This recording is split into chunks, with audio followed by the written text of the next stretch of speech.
Hey, what's up? Andrew Kramer here, and welcome to another very exciting tutorial. Today, we're going to take a look at Element 3D and some of the more advanced options inside of the group array. So that includes the particle look as well as the particle replicator. So we're going to talk about how some of those options can affect what you're creating, and you can do some really interesting things. Now, I'm going to try to explain everything casually as we go through it and just talk about the different things as we run across. So hopefully you can start picking up on some of these more interesting and advanced features. All right, so let's go and get started. We're going to be taking a look at Group 1. Now, one thing you'll notice is that there are 5 groups, and I'll tell you that each one of these groups are exactly the same. So the way Element works is that we go inside the scene setup. And inside of here, we can import a 3D object, or we can choose one from our model browser. In this case, I've loaded the sphere low quality, and that's in the primitives folder. We'll go down here. And we've got a couple of different options. We've got the sphere HD, and the sphere low. So the HD one is very smooth. So if we go to wireframe, it's got a lot of polygons. Now the low one only has a few. The benefit here is that if we use the low polygon, it'll render faster. So when I'm doing something like a particle array where all of my objects are really small, like in this case where I have 5,000 of them, I don't need to use a very high poly model. Because if you look at this closely, you can't really see any of those edges because the objects are really small. But let's jump back in and talk about some of the other ways to set this up. First thing we'll notice is that our object is on group number 1. And what that means is that this object is going to show up in the group 1 replicator. And by the way, if you roll over stuff, you'll see a little bit of information about that particular feature. So one thing to notice is that you can turn on objects into multiple groups. So you can actually put the same object into other groups. So if I hit OK, that object on group 3, I can move it around here, and you see it in the background there. So it's interacting with the other groups, and the benefit here is that I have specific control over the way that this object looks. So I can move it to a different location, I can change the look of the replicator, and have my own custom options over a completely separate group. But let's go and just undo that. All right, let's go and take a look at setting this up from scratch. Now I've got my lighting and my ambient occlusion on already, and the way I've set that up is I've gone to the ambient occlusion, turned it on, and you can see it just adds a little bit of shading, and you can play with the radius and the intensity to change the look of that.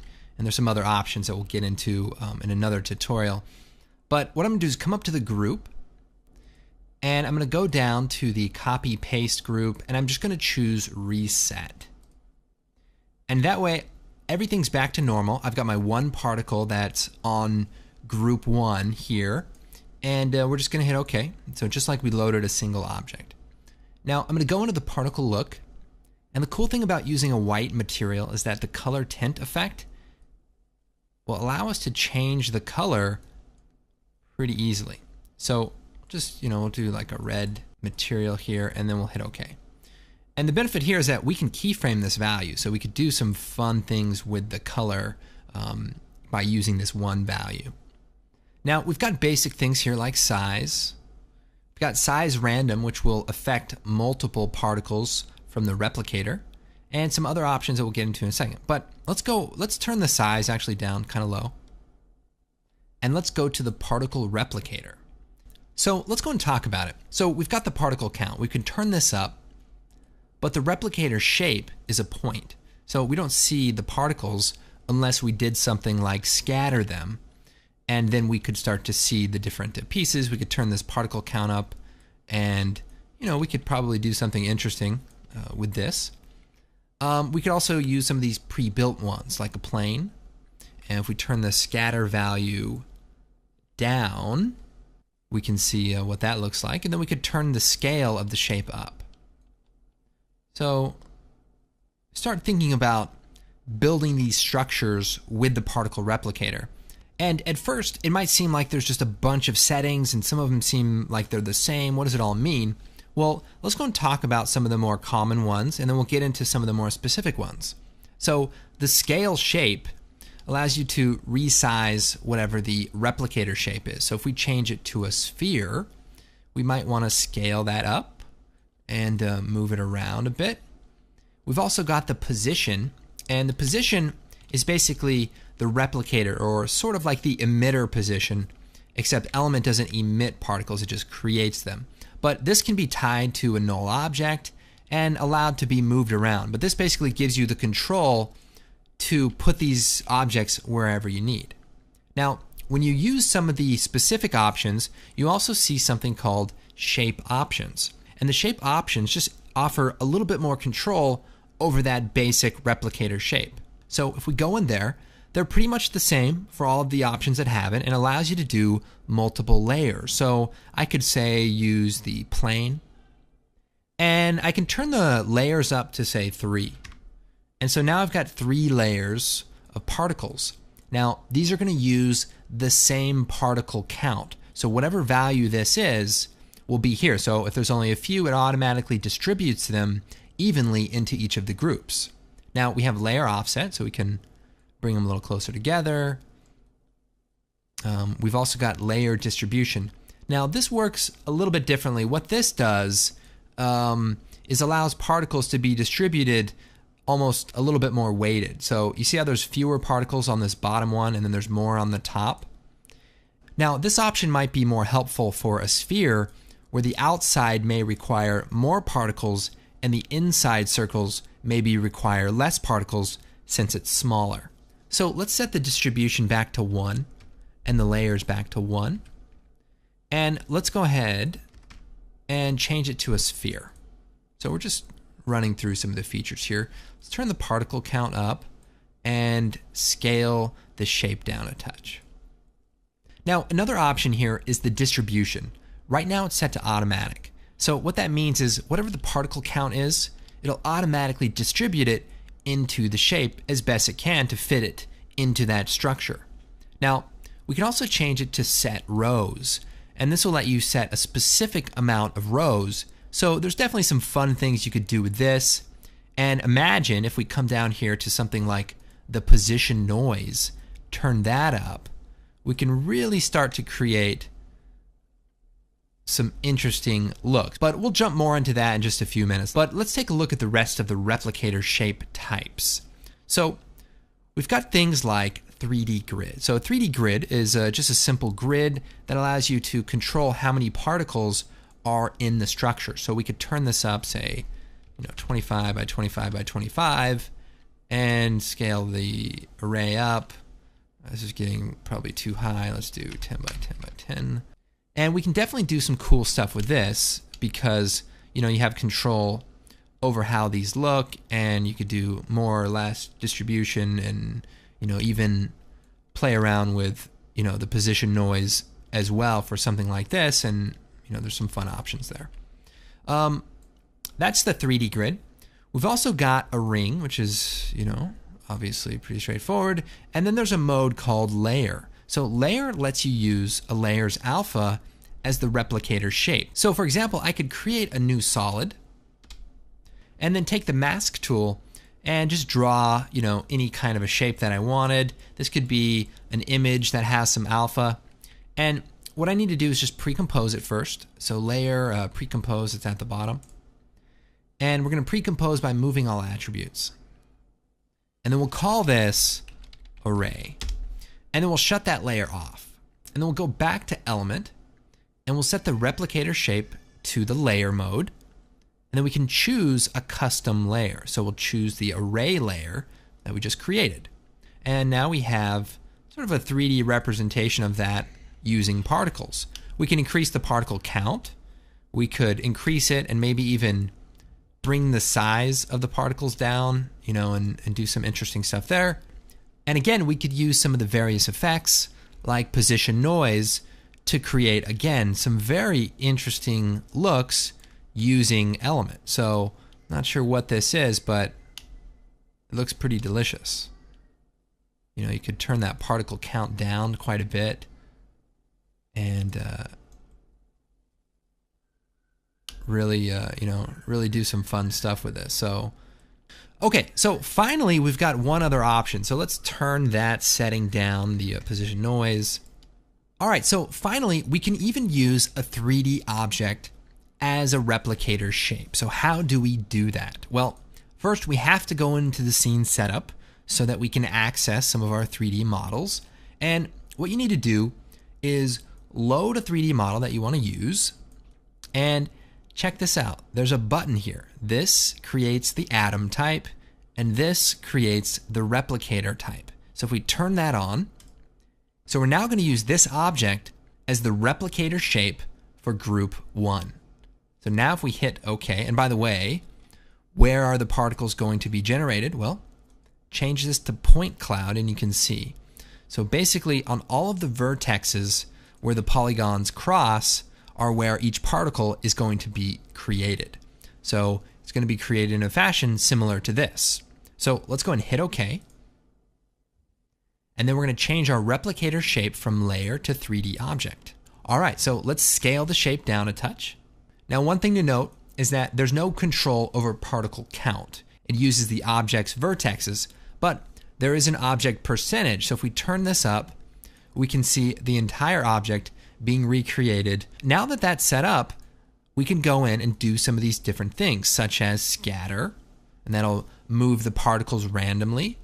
We can also go into the particle look, and again, we could turn up the size random, and that'll create, an interesting look.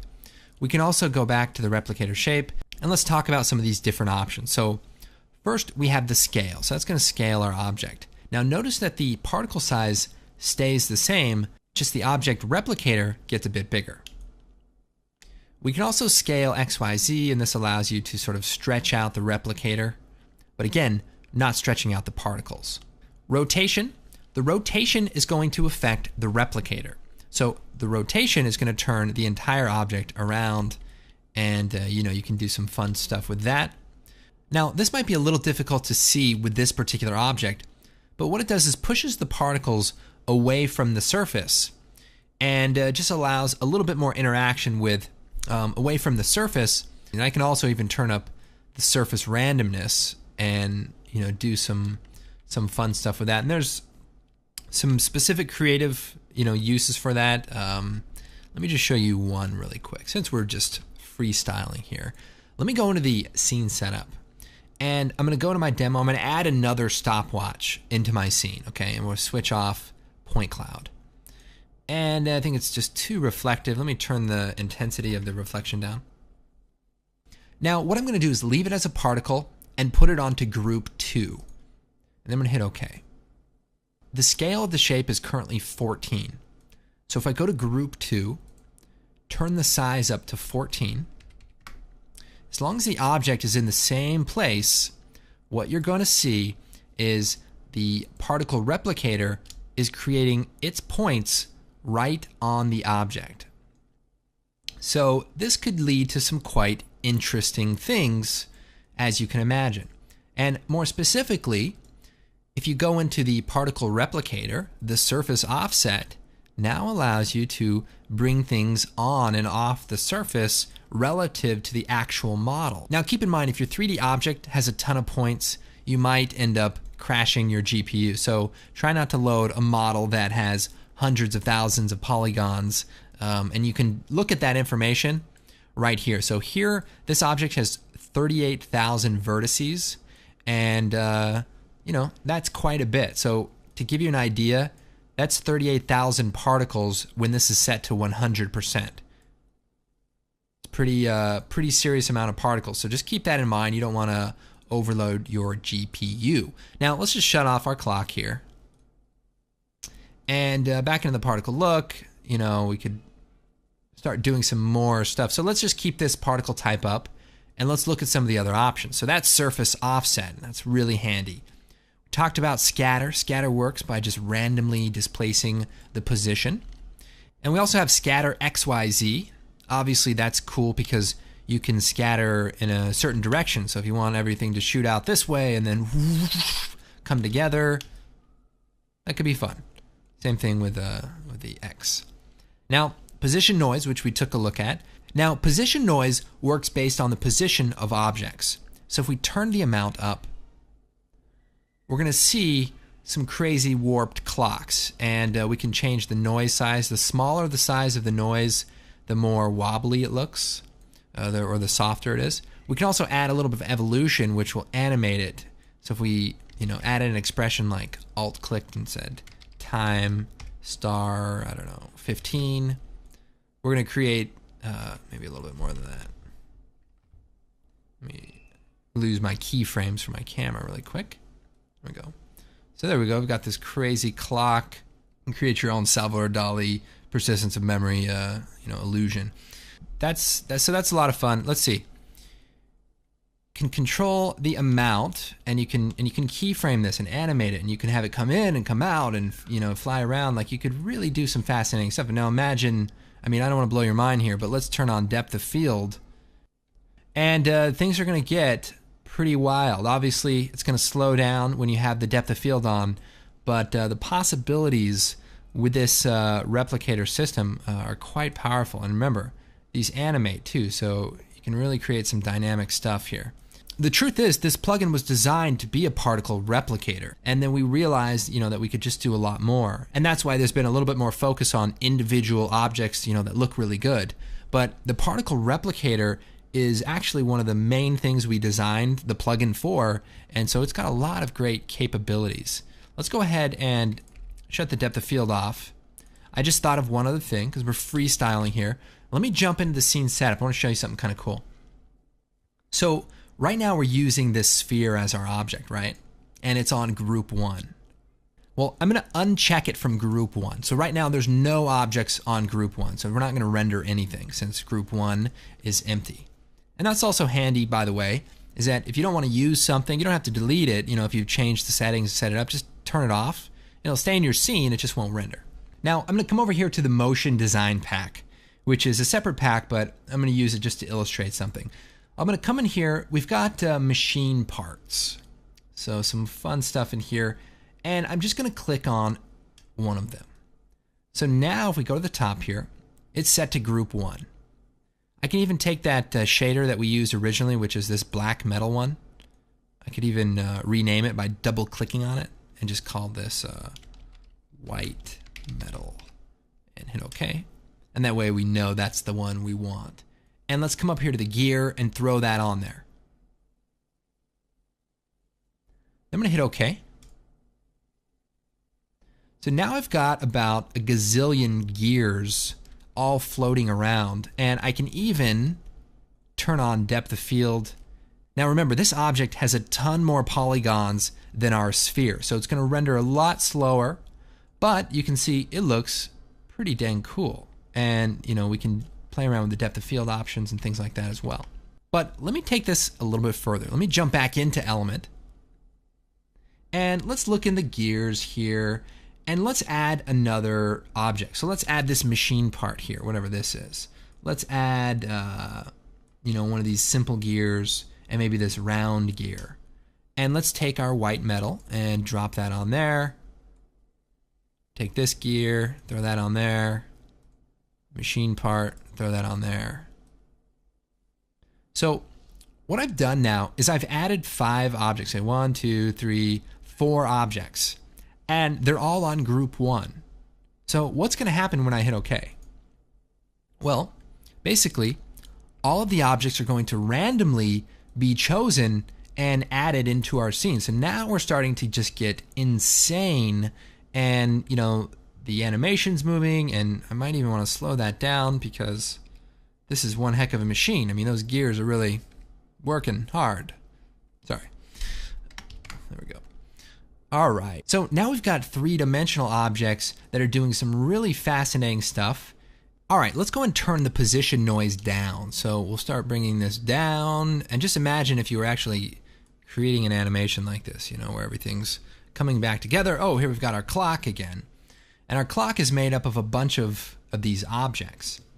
Now, let's talk about dealing with this. So we've got gears, and we've also got this machine part. And let's say I don't like the orientation of these objects. Well, here's a few things that you can do to adjust the orientation. So we'll go into the scene, The machine part is just not the right direction. So what I'm going to do is click on it, come in here, machine part. So it's rotated the wrong way. I want it to be flat towards the camera. So if you click on the object, we have some rotation options here. And we can say set this to 90 degrees. And so now it is facing us like the other gears. And you can rotate this any way you want, depending on what kind of object it is. And then we hit OK. And so now all of those objects are facing away from the surface of our 3D object. Now, to make that a little bit more clear, I'm going to change the object type to a sphere. And I'm going to bring the count down to say 500 and the scale of this shape down as well. So sorry, the craziness had to end. And here we are back to a somewhat more reasonable object. Now, you can see that all of the particles or all the 3D objects are pointed away from the 3D surface of the sphere. So if we come to the particle look, we have rotation, and then inside here we have orientation, and it's set to along the surface. So that's going to use the 3D object or the replicator shape as a surface to push the particles away from. So if we set it to face camera, all the objects will look at us, and if we set it to fixed, this will be just an absolute value. So you'll see if we turn the side here, they're all pointed the same way, and then we could go in and we could actually rotate them. Now, the difference between the particle look and the particle replicator is that the particle look controls the individual particles. So I can rotate the particles individually. Now, the particle replicator, the rotation controls the entire group shape. So that's, the basic idea and how to kind of think about which setting is where. And, we've got a couple of other interesting options in here. So we've got rotation randomization, and that allows you to randomize on a particular axis, and that's pretty useful. We've got randomize angle. This one's kind of hard to explain, but basically it creates a random angle based on a multiplier. And may not make sense here, but basically if I set it to 90 degrees, you'll see that all the objects choose a 90-degree angle. So like this one's facing this way, this one's facing this way, and they're going to randomly choose a 90-degree angle to work from. And it could be useful, in this case, just to keep things uniform. Maybe you don't want just the random rotation look where everything is just scattered everywhere. So that can be useful. And then we've got rotation noise. Now, this is similar to position noise, which means the rotation is based on the position of the object. So if we turn it up here, we could turn up the evolution. And what's nice about this is we can animate the evolution. So what's nice about this is we can add a little bit of rotation and life to our particles even though they're static. And likewise, if we were to turn up the position noise, so again, I know it seems like there's a lot of stuff and it'll just take a little while to know where things are, but the position noise here, if we turn that up just a touch, then we're going to see just the particles moving around just a little bit and wobbling and rotating. And if we turn up the scale of the noise, it'll seem more like they're independently floating in 3D space. So the amount is how much, the noise scale is the frequency essentially. Like this is a lot more wobbly. But remember, there's not any physics, but you can really create some fun, fascinating looks. Now, the multi-object is a little bit more advanced, and we'll talk about that some more. Basically, it allows you to animate objects that have pieces, like, for example, this watch model that's made up of multiple individual pieces. And the multi-object system allows you to animate them without having to actually animate all of the pieces individually. So we'll talk about that a little bit more specifically because some really cool stuff in there. But hopefully this gives you a nice idea of how the particle replicator works and some of the really creative possibilities that lie within it, even just by using simple 3D objects. So anyways, check out the plugin, a lot of great features. My name is Andrew Kramer, and we will see you next time.